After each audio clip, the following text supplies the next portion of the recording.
The Vengeful Luna. Previous episodes are available on the playlist. You can also visit our website for your favorite stories.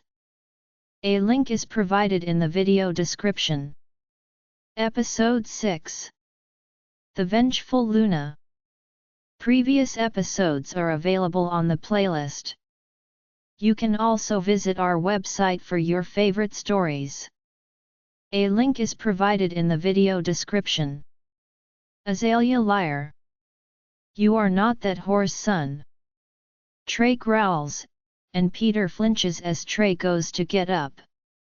I grab his arm, and it ripples under my hand just as Liam moves so quickly. He knocks the air out of my lungs, getting me out of the way as Trey shifts. Liam shoves me out the cell door, the guard grabbing me before I can fall, and Liam also shifts, pinning Trey to the wall. Calm down. Liam snarls while Trey's eyes are on Peter, who whimpers in the corner, cowering away from him. I swallow, petrified, and my heart races as I watch Trey's nostrils flare, his face savage, and a deep reverberating growl rips from him, challenging Liam, who returns it with a deafening one. Their auras clash and batter one another, and are both potent and deadly, the testosterone in the room making me dizzy. I have to fight the urge to run to my mate, not liking the charged energy after days of only being under Kyson's calming calling. Choose wisely, Trey. I was coming around to not hating you. Challenge me, and you go back on my shit list, Liam warns, his tone ice cold and threatening. Trey. I plead, and he looks at me. He puffs out his massive furry chest before shoving Liam, who barely moves. After another tense moment, Liam releases Trey, who storms out of the cell and down the corridor. Liam shifts back, standing in his glory before glancing around at Peter before looking at me. What was that about? Liam says while I stare at the roof, still recovering from being knocked to the ground after my recent injury. Liam. Pants. I squeak, not knowing where to avert my gaze without seeing that monstrosity between his legs. Oh. Sorry, my queen, forgot you have only seen the king's Twinkie, Liam says, clicking his fingers at the guard who chucks him a Hessian bag. Liam holds it up and looks at it. Pants, moron. What will I do with this? Have a potato sack race? Liam asks. The guard rushes off, returning minutes later with shorts, while I stand awkwardly staring down the corridor. Once he has pants on, I turn to look at him. He is standing over Peter, who looks up, even more terrified than before. Now you'll tell me why Trey just fled, Liam says. Peter looks at me before looking up at Liam. I don't know, I barely know him, Peter stutters. You're asking the wrong person. Let's find Trey, but first, I want to go to town, I say, and Liam turns to face me, but my eyes go to Peter. I want to speak to your grandparents, I tell him. They didn't do anything. I swear. They aren't part of this, Peter begs, his eyes widening as fear graces his face. I'm not sure if he is scared for them or of them. I just want to speak to them, I assure him, though he doesn't deserve the reassurance. Yet, it's hard for me to comprehend Peter the boy in front of me, and the Peter that stabbed me as the same person. What? Why? He says, looking at me petrified. Because if I am going to convince Kyson not to kill you, I need the information to back my reasoning. My queen, Kyson won't let him live after what he did, and I wouldn't recommend telling him otherwise, Liam says. I chew my lip. Would you let him live? Liam asks, and his aura slips out with his outrage at my idea. He is a child. I don't forgive what he did, and he will be punished, but I won't let Kyson kill him. That is for the moon goddess to decide. If I choose it, I tell him. Liam growls, clearly not agreeing, but I turn my gaze to Peter. I want your address, now, I tell Peter. He rattles it off, and I nod. I go to leave, only to pause and turn back to him. If you're lying to me, I will let Kyson decide your fate. I never made your mother leave. Kyson did. After he woke up to her trying to touch him in his sleep, I tell Peter. He gasps, clearly shocked by this news. Obviously, not all news gets around the castle, or maybe it was kept from Peter since he is a child. Mom always had a thing for him, Peter admits, and I nod, not knowing how to reply. She shouldn't have done that knowing you were his mate, he adds. No. She shouldn't have, but this is your chance, Peter. If you are lying, tell me now, because if I leave here and find out you lied, I won't stop my mate from killing you, I tell him. I'm not lying. You can command me, though sometimes it doesn't work, Peter says, glancing nervously at Liam, and I look at Liam, who returns his gaze. Pardon? Liam asks. Your command, it hurts but doesn't affect me as badly as the king's, he shrugs. So you lied when I commanded you? Faked it. Liam growls, but Peter nods his head. I thought you would let me go, but you didn't, Peter says, yet Peter has not shifted yet, so how could he resist it? We will figure that out later. For now, we should go. I just felt Kyson wake up, and I want to go before he comes looking for me. Kyson won't ask for answers. He will demand blood, I tell Liam. And Trey? Liam asks. When we get back, I tell Liam before turning on my heel and walking out. The mind link stirs as Kyson wakes, but I can feel he is pretty hungover. Azalea. He says frantically through the mind link. I'm fine. I am with Liam, I assure him. I feel the tension leave him through the bond, relief flooding through me from him. Where are you? I will come to you, he tells me as Liam holds me steady, helping me climb the stairs leading back into the kitchen. I stop just outside the pantry doors, waiting for Liam to lock the cellar door. I'm in the kitchen, but you should shower and wake up.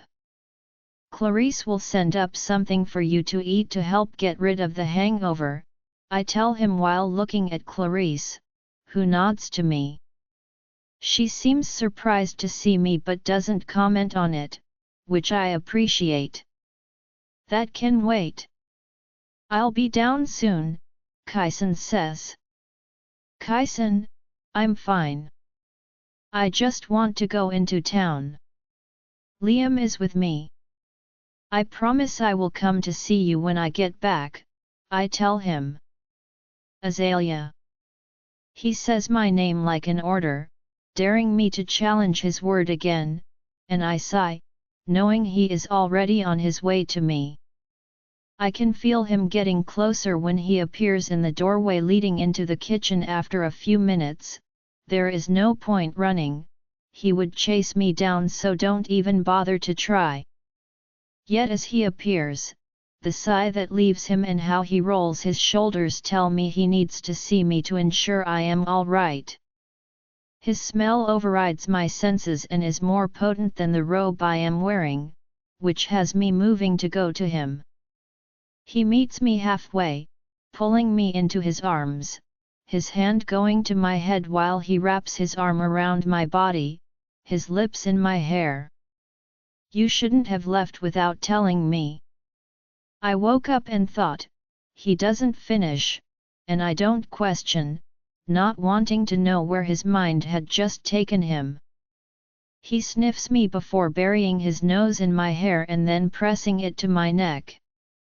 A low thrumming growl leaves him, making goosebumps rise on my arms, and his grip tightens but not painfully, more like he is trying to remove the scent on me and replace it with his. Where were you? I know he knows, so there is no point lying. I went to see Peter. Liam and Trey went with me because I asked, and there were also 2 other guards down there. I tell him knowing Peter's scent is heavy down there. He growls, grabbing my face in his hands and turning it up to look at him. Out, he growls, watching me. The room is evacuated under his order within seconds. Yet he doesn't let me go. Instead, he rests his forehead against mine and lets out a breath. I wait for the wrath, his fury. I can feel it through the bond as he fights the urge to break something, or maybe me. I'm not sure, so I don't push him. After a moment he seems to calm himself down enough to speak. Explain. Please, he growls. You wouldn't have let me go, I tell him. He pulls his forehead from mine, looks away, and nods because I am right. I may have, he breathes out. You don't seem so sure of that, I tell him. I struggle to read him through the bond, yet I press my face to his chest. He purrs, a sound I relish, calming and relaxing me. Azalea, I may have to prevent you from going without me, Kyson whispers, his voice barely audible. Relief washes over me as I realize he isn't angry, but the urgency of my palms remain. Come on, I need to get changed. I am about to go into town with Liam, I reply, my words tinged with a hint of hesitation. Why? What is it that you want? I can send for it, Kyson asks, his face buried in my neck. His breath against my skin sends shivers down my spine, while his words stir a whirlwind of emotions within me. My heart races as he picks up on the turmoil within me, and a low purr escapes him as he traces his nose along my neck and jawline, tilting my head up to meet his gaze. I can't bring myself to lie. Not for Peter, not for myself either. Kyson stares, and even though his scent reeks of whiskey from last night, which should have made me wary, I tell him the truth. I need to see Peter's grandparents. He told me something important, something I need to ask them about, I confess, my voice filled with a mix of curiosity and guilt at the thought of hiding it from him. No. Kyson growls, cutting me off abruptly. Wait. You haven't even let me explain, I plead, desperately wanting him to understand. I don't care what Peter said. It won't change anything. He won't escape from my wrath, and you won't alter my decision either. Whatever game he's playing that has made you curious and guilty, I won't entertain it. The answer is no, Azalea, Kyson declares firmly, causing my stomach to sink. I long for answers, for clarity, but Kyson's refusal feels like a barrier preventing me from achieving peace of mind. Kyson nudges me towards the door, but I remain rooted in place. Azzy, please. I don't want to fight with you, especially when you've just come back to me, Kyson pleads, but I need answers. Then don't make me, I respond, my voice resolute. Kyson snarls in frustration, pinching the bridge of his nose as his eyes squeeze shut. I watch as the hair on his arms bristles, sensing the internal struggle he wages against himself. He battles against the urge to drag me to our room and lock me away, torn between his desire to protect me and his belief that he has no other choice. Please, I plead, my voice softening. I don't want to defy him, but I need the truth. What for? What did he say to you that made you feel sorry for him? Kyson demands, his tone laced with anger. I want answers about his parents. About why he did it, I reply, desperation seeping into my words. He did it because he is a monster. Kyson screams, his rage echoing through the air as he strikes the nearby bench. The sound of shattering glass punctuates his outburst, and he growls as he stares at his injured hand and the broken bowl beneath it. I ask, and you say no. I go, and I get punished for it. You leave me with no choices, Kyson, I say, my voice tinged with frustration. I reach for a tea towel, wetting it as Kyson extracts the glass shards from his palm. The pain makes him hiss, but I apply pressure, knowing that his healing abilities will mend the wound swiftly when the door bursts open. Out. She is fine. I won't hurt her. Kyson snarls at whoever just tried to enter before the door creaks shut. I need to go, Kyson, I whisper. Regardless of whether he agrees or not, I am determined to find a way. I wake up, and you are gone, and you went to the person responsible for killing our baby. So no, I don't want you running around after him, Kyson snarls. I reach for his hand and start cleaning it. The way he says it makes me sound stupid for wanting answers. Kyson watches me and turns his hand over, and I pick another thick shard from the side of his palm. I'm fine, leave it, he snatches his hand away, and I sigh. He mutters something unintelligible, and as I head towards the back to dispose of the tea towel in the laundry, but he catches my wrist. I turn to face him, finding his jaw clenched, although his grip remains gentle. Will you sneak off? Will you go behind my back if I say no? He asks, his voice laced with concern. Don't ask me questions when you already know the answer. Don't make me feel like I have to lie to you, I respond in frustration. I want to know why, he states firmly. He said Esther is his mother, and the dagger he used to stab me with was his father's. I want to know who his father really is, I explain, hoping he will understand the weight of my curiosity. Why does it matter? He's a monster, and he's lying. Esther never had a child, Kyson insists, his voice filled with conviction. Are you sure? I question, hoping to plant a seed of doubt in his mind. Even if she did, it changes nothing. He hurt you. He killed our baby. Nothing will stop me from exacting revenge, Kyson declares vehemently. Kyson! I exclaim, my voice filled with frustration and desperation. No. He will pay for what he has done. Kyson interrupts angrily. Then come with me. If you come with me, I won't have to go behind your back, I propose as a last-ditch effort, knowing that this moment could lead us down one of two paths. Either he will drag me to our room against my will, or I will go behind his back.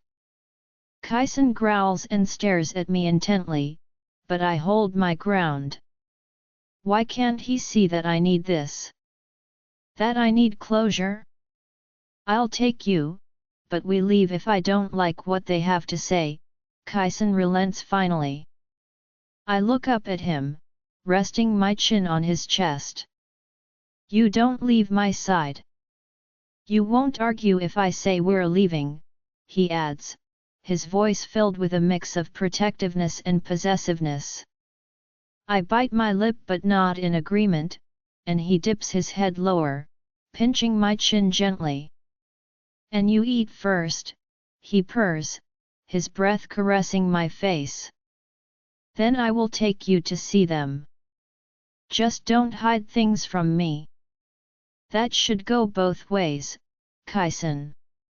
If you don't want me to hide things, then don't be a hypocrite and hide things from me, I retort, asserting my own need for openness and honesty. Come then. You can't go into town in that robe. Were you really planning on wearing it out? He asks, a hint of amusement in his voice. It smells like you, I admit sheepishly, earning a kiss on the top of my head as he guides me towards the door. We eat hastily, both dressing quickly, and true to his word, Kyson accompanies me into town. As we approach the old cottage on the edge of the forest, its worn walls covered in ivy, a faint flicker of light dances in the windows, casting eerie shadows. Stepping out of the car, I notice that the door hangs precariously from its hinges, while sounds of banging and crashing emanate from within. In an instant, Kyson pushes me back into the car, his muscles tense as he prowls towards the cottage. Suddenly, a figure bursts through the doors, his body smeared with blood. Another man follows closely behind, also stained crimson. My breath catches in my throat when I recognize Trey emerging from the house. Trey? Kyson questions, staring at him in disbelief. Ignoring Kyson's gaze, I step out of the car, my eyes fixed on Trey's distressed state as he paces back and forth, clutching at his hair. The commotion halts when a woman rushes out, grabbing the older man by the arm. She bears a striking resemblance to Esther, though her youthful appearance belies her true age. Leakin genes have a way of deceiving appearances. The woman clutches her chest upon spotting Liam and Kyson in her driveway. What is going on here? Kyson demands, his voice firm and commanding. The woman's gaze shifts to Trey, who collapses onto the ground in a defeated heap despite not being injured himself. Azalea, I asked a question. Kyson snarls before turning on Trey. He stalks toward him when the woman calls out. He's my son, she says, making all of us freeze. My eyes widen, and Kyson looks between the couple and Trey. Liam does the same, yet my eyes go to Trey. Esther, is your sister? I ask him. That slut is not my sister, he growls menacingly, and Kyson roars back at him. Trey drops his head before baring his neck to me. I'm sorry. I didn't mean to speak that way to you, Azalea, Trey murmurs. Okay. Well, I am lost here. Not what I thought you were going to say. Not gonna lie, but when I saw you burst through those doors, I, for a whole second, believed Peter was your son and that you never knew, Liam says, and Trey puts his head in his hands. He isn't, though. Right. And gross, man. Not that I am judging or anything, but... Yeah, I am judging, Liam adds. Trey growls, glaring at Liam while my head is spinning, trying to figure it out. Is that what it is? Did you trap your sister? Or is she lying? Liam asks, nudging his head at the woman. Kyson just kept staring back and forth. My neck was hurting from doing the same as I try to figure it out myself. I did not trap that whore. Trey growls. Wait. So Esther is your sister? Kyson snaps. She is not my sister. Trey snarls. Will someone tell me what is going on here? Kyson demands, finding himself caught up in the drama. I move toward Trey, but Kyson's arm wraps around my waist, stopping me as he pulls me against him. No. You remain by my side. I won't be taking chances with your life, he whispers. Trey glares at the woman on the small veranda when the woman speaks as she steps down the steps and onto the grass. Trey is my son, she says, and Kyson looks at Trey, and he nods. How, is all Kyson says. My father raised me. My father was a Landina guard, Trey says, glaring at the man who is beside the woman. She is my mother and it turns out Peter is my nephew. I am Esther's half-brother and that prick isn't my father. Trey snarls. If I were, you wouldn't be a disrespectful. I would have beaten that attitude out of you when you were younger. You dare come in here mouthing off and demanding answers we don't have. We don't see Esther. She has nothing to do with us, the man sneers. And where is Esther? Does anyone know? I ask. The couple look at each other but both shrug. Liam, go find her and bring her to the castle, Kyson says, although something else played on my mind. Why haven't they come looking for Peter? Did they care so little for him? I place my hand on Kyson's chest and look at him. He sighs. My mate wants to ask you both some questions, though now I have a few of my own, Kyson says, looking at Trey. I will put on a pot of tea, my king. Trey will make it. I don't trust you, I tell them. They look outraged at my words. I suppose that is understandable after what that mutt did, the man says, and I raise an eyebrow at his words. Mutt? He would call his grandson a mutt? Brennan. Quiet. Go clean yourself up, the woman hisses at him, and he growls in retort but storms inside, and so does Trey. Hands to yourselves in there, Kyson snarls out the order, his aura erupting out, and his grip on me tightens when I nearly give way under it, not expecting it. The woman across from us is brought to her knees under the weight of it, and the man dropped in the doorway of his house. Trey growls and grits his teeth. He nods, and Kyson releases Trey, who walks inside. Don't you pass out on me. My side, not my feet, Kyson growls, kissing my temple and holding me tighter. The man is fighting it when Kyson adds more weight to it. He screams, rolling onto his back. Submit Brennan, you old fossil, Kyson growls. Brennan whimpers, then yelps before giving in to the order.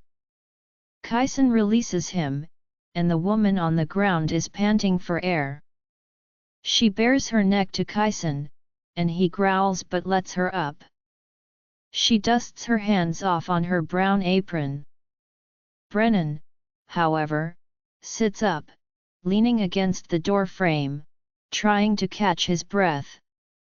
Prick just like your father. The man spits at him. Wrong, Brennan. I am so much worse than him. Test me again, and you'll find out how much worse. Kyson snarls, leading me to the veranda. I'm Mavis, dear. It is lovely to finally put a face to the name, the woman says as she shows us to a small outside setting. I move to sit down when Kyson tugs me on his lap farther away from the couple as they take their seats. Why didn't you come looking for Peter? I ask. He got himself in trouble.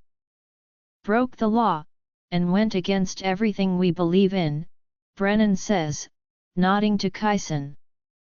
Brennan was oathed to my father. A personal guard.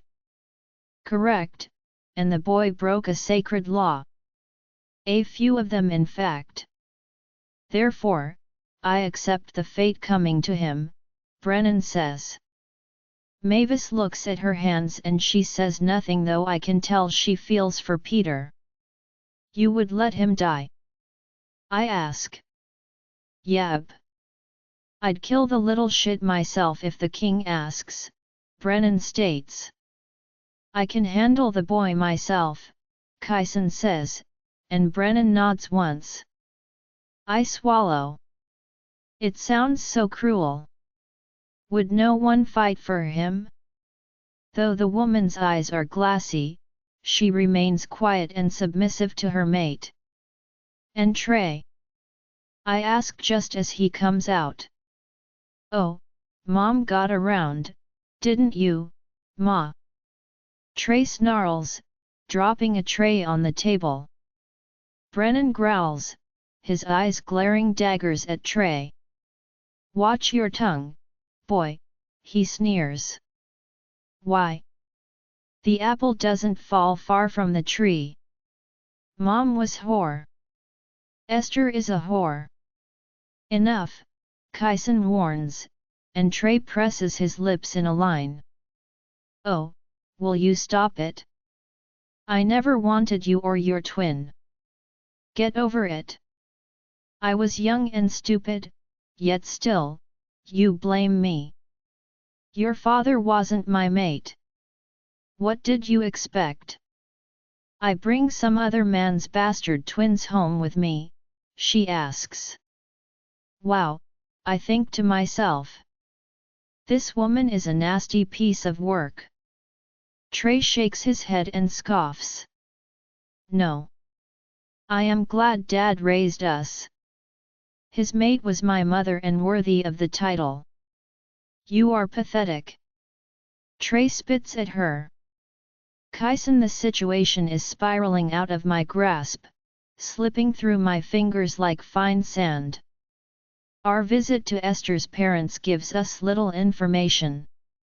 They seem genuinely clueless about the identity of Peter's father, yet I can tell Trey is hiding something, or maybe he too is trying to make sense of everything.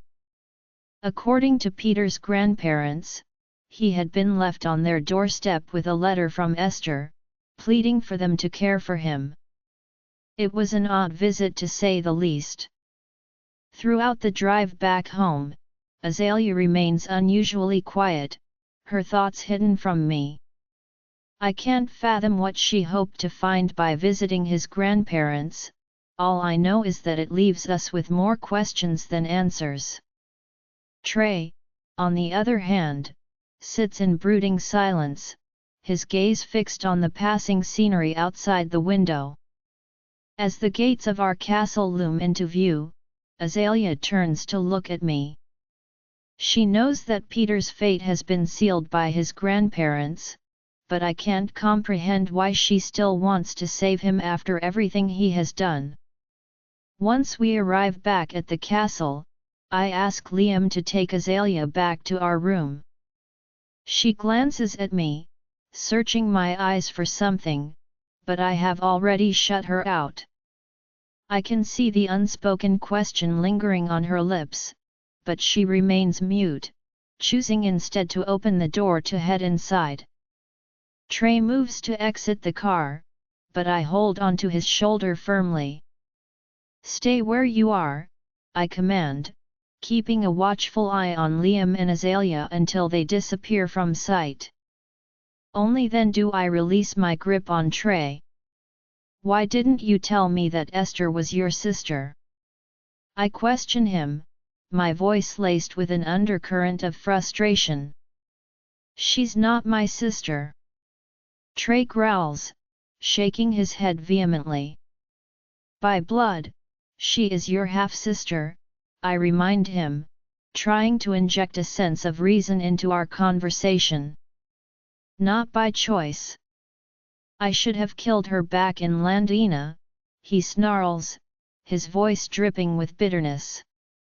You have a twin. Is it possible that he is the father? I probe further, a nagging doubt tugging at the corners of my mind, though I am reluctant to admit it. We're not some inbred family, Trey retorts, turning to face me directly in the passenger seat. She wanted to escape from her parents, and I can't blame her. You've seen what they're like. Her mother accidentally revealed that she had brothers, and that's when she came to us. We took her in. Little did I know that it would be the biggest mistake of my life, Trey confesses, his voice heavy with regret. How long ago was that? I inquire, trying to piece together the timeline. Almost 15 years ago, Trey replies. Peter is 14. Is it possible that his father is from Landina? I press, my mind racing with possibilities. Trey falls silent, refusing to provide an answer. Was she already pregnant when she arrived? I probe further, determined to uncover the truth. No, she wasn't. I didn't even know she was pregnant. She left a few months before the attack, Trey admits, his voice tinged with pain. Was she involved with anyone else during her time with you? I ask cautiously. She's nothing but a whore, Trey spits out bitterly but also evades the question. You know that I plan on killing Peter, right? Will that cause any issues between us? I question him directly, searching for any signs of hesitation or conflict within him. Trey shakes his head firmly. If you want, I'll do it for you, he offers coldly, his eyes glinting with an unsettling mix of detachment and hatred. And Esther? I inquire further, needing to understand the depth of his feelings towards her. She's dead to me, Trey declares through gritted teeth, his anger palpable. I want Peter out of the picture, but I have a feeling Azalea will resist. Liam has taken her to our room. Do you have the stomach for it, or should I ask Gannon? I ask, my words carrying a weight of finality. As I said, I'll do it for you, Trey replies, his voice devoid of emotion. The ease with which he accepts the task unsettles me, making me curious how he could instantly hate Peter more knowing he is his nephew, but there is no turning back now. Good. We're heading down to the cells while Liam distracts Azalea, I declare, my mind made up. Trey nods in silent agreement, though I know that my decision wouldn't have changed even if he had voiced opposition when another thought occurs to me since Trey was one of the King and Queen's guards there. One last question, I interject as Trey opens the car door.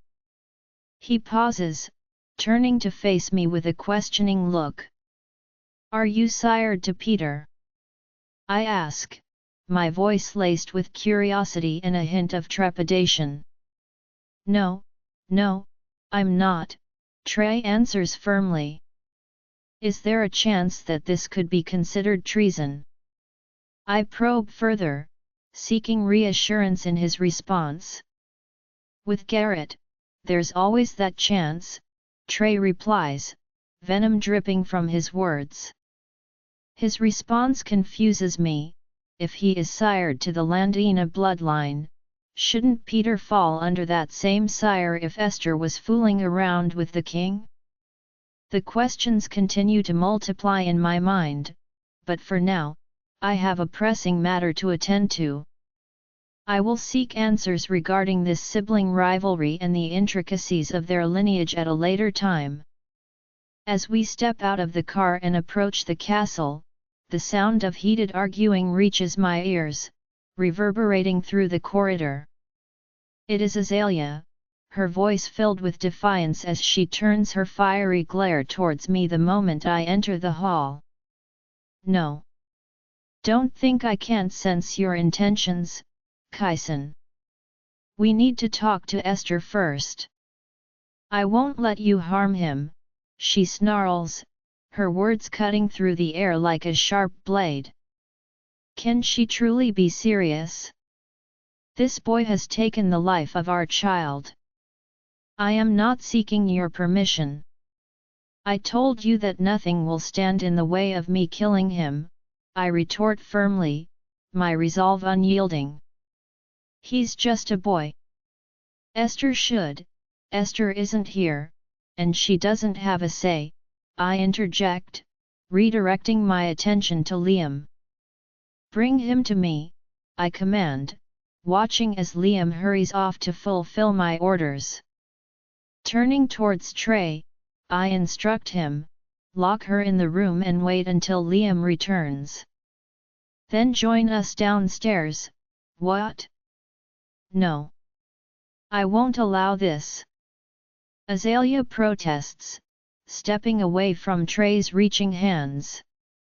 Azzy, go to the room, I urge, but she shakes her head adamantly, evading Trey's grasp. No, she exclaims, slapping away Trey's hands. I gesture for him to proceed and he swiftly scoops her up, hoisting her over his shoulder. Put me down. You're sired to me, not him. Azalea screams, thrashing against Trey's hold and delivering blows to his back. I'm sired to protect you and this is me doing that. You don't want to witness his death, Trey reasons with her, his voice tinged with a hint of sadness. She continues struggling as Trey carries her towards our chambers, causing quite a commotion along the way. Clarice emerges from a nearby room, her eyes widening in surprise at the sight. Kyson, please. He's just a boy, she pleads, rushing over to me. What is it with you and her defending him? I snap, my frustration boiling over because no one else is.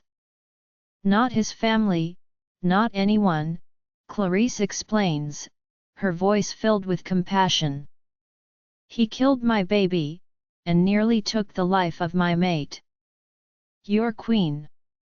I exclaim, my words heavy with the weight of grief and anger. Clarice flinches under the weight of my accusations, just as Liam emerges from the kitchen down the hall. Trey turns towards the stairs, but not before Azalea's gaze catches on Peter. Please. Please, Azalea. I didn't mean it. I didn't mean it. Peter's voice echoes through the hall, his pleas desperate as he drags his feet in a futile attempt to resist Liam bringing him to me. Anger flares within Liam, and I feel Trey grunt. Azalea lunges at Liam in a desperate bid to protect Peter, but Trey swiftly intercepts her, wrapping his arms around her waist and pulling her back. No. No, Kyson, she wails, her voice filled with anguish. What is wrong with her? This monster has taken the life of our child, yet she will fight tooth and nail to protect the bastard. Please, Kyson, Clarice pleads, her voice filled with desperation as she stands beside me. I shoot her a glare, silencing her momentarily, only to witness a blazing fury erupt from Azalea. The intensity of her emotions sends a shiver down my spine as her aura erupts. From the end of the corridor, I can feel her command resonating like a shock wave, bursting forth with undeniable force. "Let me go," she demands, her voice carrying an authority that makes even Trey, who had been restraining her, release his grip under the weight of her command. "You will not kill him. Not until I have spoken to Esther.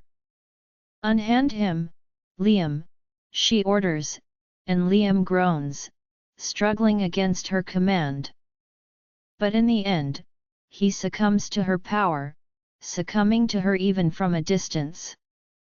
I grit my teeth in frustration. This is the last thing I needed for her to discover her power over that insignificant mutt. Peter attempts to flee, but I seize the back of his shirt and yank him towards me. His screams pierce through the air, assaulting my ears. Clarice whimpers, and even the guards and staff present seem to tremble in fear as I forcefully hurl him out the doors. He crashes onto the ground and skids across it before scrambling to his feet and fleeing. My voice reverberates loudly as he tries to escape. "Freeze!" I command, and instantly he freezes in his tracks, straining against my order as I advance towards him. "I warned you, Azalea, that I would do this.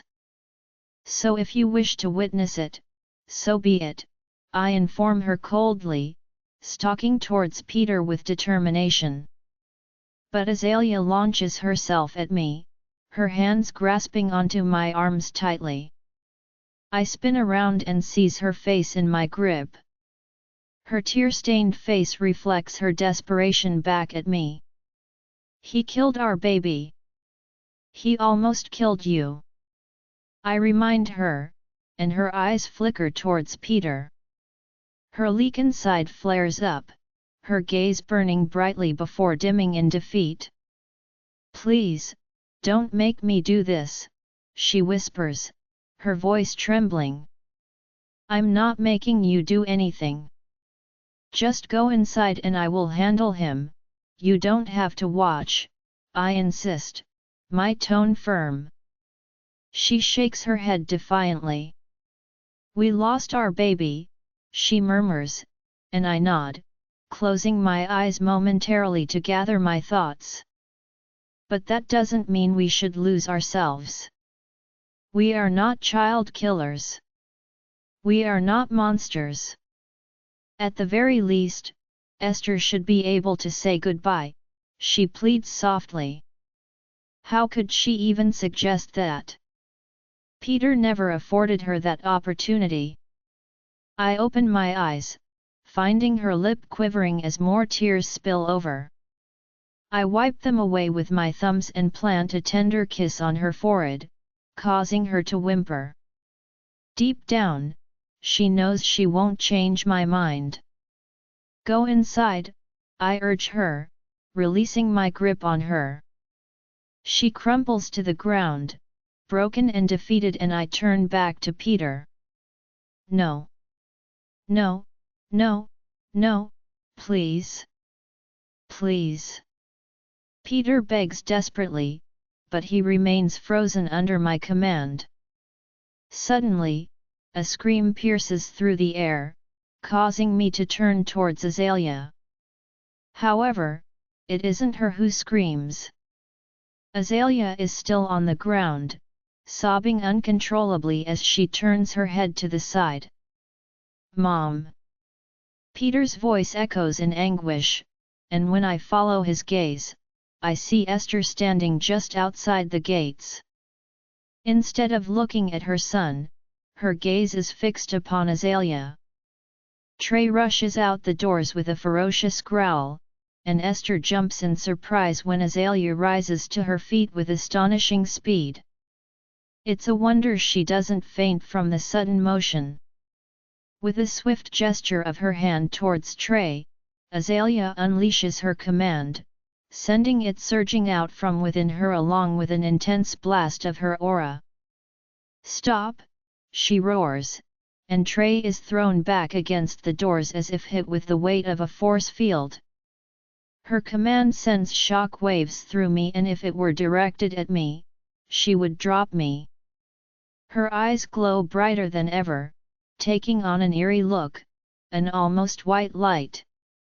They burn so brightly that it hurts my eyes to look at her. Trey smashes against the doors, ripping one door off by the hinges completely as it crashes down beneath him. He grunts, and I stare, shocked. I knew the Landinas and Azures have power, and have seen the way her father cheated in the trials. His command has the power to kill, and looking at Azalea, she has now just awoken it. What terrifies me the most is the thought of her realizing what I am hiding from her. Her gaze goes to mine, just as Esther drops to her knees at her feet. I swallow guiltily, and she does not take her eyes from me, not even as Esther begs. "Please. It's not his fault. Kill me.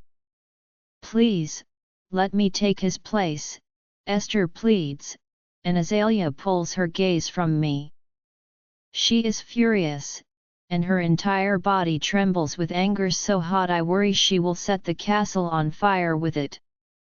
The history books always told of the Landina power, and looking at her, I realize she holds her father's power, and if she also holds her mother's, she will be a force of nature. No one could contend against a Landina, and she was born of not one gifted bloodline, but two. Both Landina and Azure. Azure the powerful, Azure the pure, Azure the great. So the history books read. Azalea is also Landina. Their history books read similarly. Landina the blessed, Landina the beholder of divine power, Landina our salvation, and now she had awoken it. Now she possesses what was suppressed, and I know without a doubt that I have some answering to do. And now she has awoken it, the entire werewolf, Lycan, and hunter communities would be after her. But first, I have to take care of Peter before she turns her wrath on me. Shifting, she would struggle to hold power long enough to contain my beast, given she has already used a heap of energy she hasn't held before, which will wear her down and take a toll on her. So, I give in to it, letting that side take control. My claws slash down Peter's face. Esther screams, and I move to break his neck. My fingers wrap around his throat when Esther's words stop me, and so does Azalea's command. He is a Landina. Esther screams simultaneously as Azalea orders me to stop. Though, her shock had her dropping the command long enough for me to grip his throat tighter and cut his air off, before I am frozen under it again. My head pounding to the force of it as I try to fight it. She can overthrow me. However, she is using power she has no idea how to wield, and it would be straining on her until she learns to harness it correctly. I growl, turning to Esther. He has immunity. He is King Garrett's son. Esther cries, clutching onto Azalea's pants. Please. He is your brother. He's your half-brother, please, she begs, and I swallow, looking down at Peter, my hands trembling as I squeeze his neck. Let him go, Azalea says, her voice trembles, her eyes flicking toward me. I growl at her and her eyes blaze with anger, and her next words slam against me with the force of a freight train. Let him go. I have already lost my child and I will not witness another lose hers. Let him go, she commands, with tears trekking down her face. Yet her words are clear and unwavering. I can feel her betrayal, her sadness, her anger, and her confusion. She is full of every emotion I can think of, but the biggest one is grief as she looks down at Esther, clutching her leg. My hand lets him go, and he gasps for air. Yet I am rendered powerless to kill him by her command when Azalea speaks, drawing my attention to her. I would do anything to be able to have my baby. You have a chance to hold yours. I will never get that chance. Your son took it from me. However, I would never wish that on any mother even after what you have both done, she tells Esther, who sobs. Azalea then looks at Peter. Go to your mother, Peter, Azalea whispers. I grit my teeth as her command overrides mine easily, and he rushes to her, falling at her feet. Esther clutches him tightly when Trey roars, getting to his feet. Azalea turns to face him. His anger forces his shift as he lunges at his sister and Peter. Esther shifts, taking on her brother to stop him from getting to her son. Azalea just stares at them before turning and walking off, looking defeated, and that's all I feel through the bond too. Her defeat, pain, anguish, and grief when Esther tosses Trey aside and snarls. She bares her teeth at her brother before they both lunge at each other, ripping each other apart. Peter screams for his mother, and I feel Azalea stop and glance at them while Peter sobs on the ground. I try to piece together what is happening and what isn't happening. She is defending the boy she refused to acknowledge, fighting her own brother for him. Trey swings at her, his claws slashing her face when she ducks, and she stumbles back. Trey pounces on her, intending to kill her only for her to kick him off. All of this is your fault. Your fault because you kept throwing yourself at his feet. You knew you were hurting her. You knew who she was to me, Trey snarls, getting to his feet and stalking toward her. And then you decide to keep his bastard. Trey snarls. I loved him. Esther screams back at him only to receive a kick to the stomach that sends her hurtling toward the gate with a crash. He used you, and you nearly killed her for it. You nearly killed my mate. Trey says, grabbing her throat. He slams her lichen form on the ground, her head crashing into the ground. Peter jumps on his back, only to be swatted away like a fly by Trey. Yet, once again, I am left feeling confused. She didn't want you, she married the prick. Then you let him sire you to their daughter just to stay near her. You did the same thing, Trey. How is loving him any different from you loving Tatiana? Esther screams back at him. I was her mate. You were his whore. Trey screams when Azalea's voice reaches my ears. Enough, she says softly, and everyone freezes. I watch as she sways on her feet. Liam grips her arm, holding her steady, but her legs go out from under her as exhaustion takes her from using too much power too soon. Trey tosses his sister to get to her, just as I reach her. You awoke it, and you burned yourself out, Trey tells her, clutching her face as I scoop her up in my arms.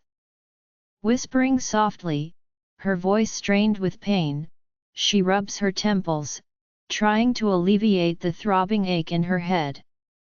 Trey moves towards her, concern etched on his face, but I instinctively growl, warning him to keep his distance.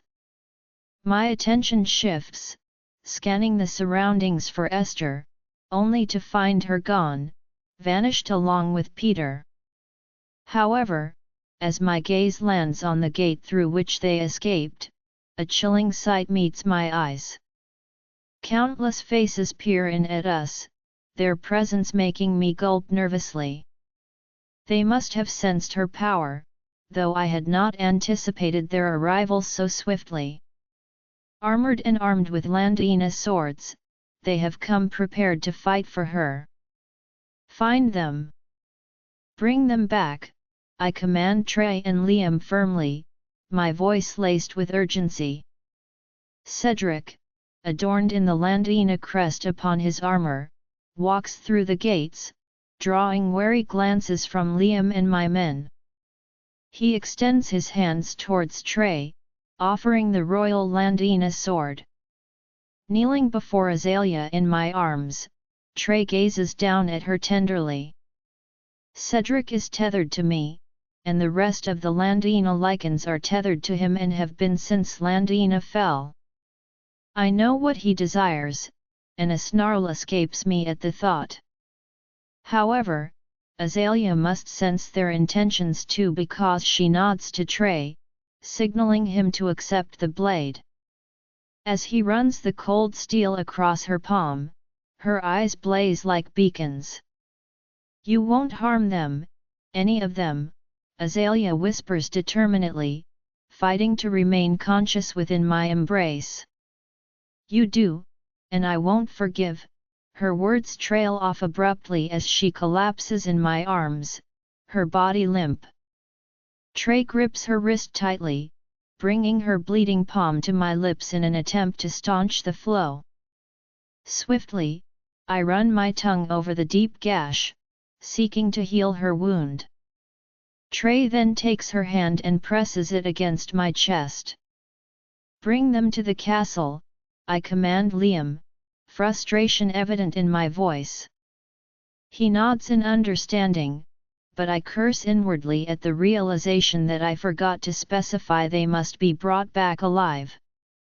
Frustration turns to anger, and a low growl rumbles through me as I redirect my attention towards Cedric and the others. They all kneel before me, swords held firmly in their hands, looking so out of place in today's world.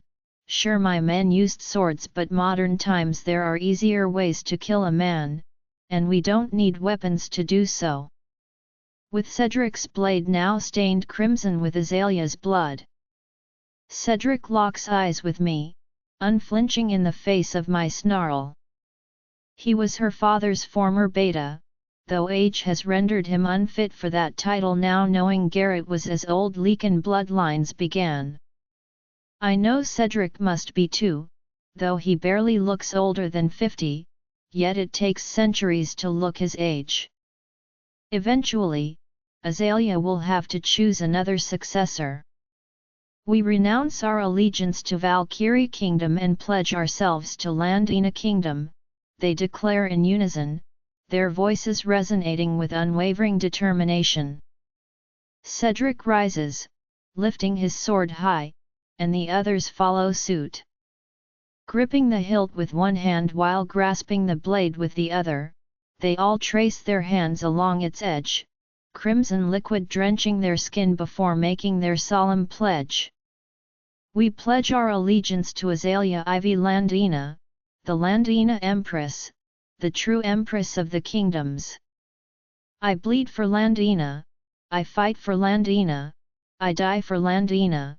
We are Landina and our Empress has risen, and so has the Landina Guard. We pledge to serve and protect the rightful heir of Landina. They drop their arms and fall to one knee, swords at their front before continuing. When the Empress rises, we rise with her, and when she falls, we too shall fall. Their words echo with unwavering loyalty as they pledge their lives to protect her.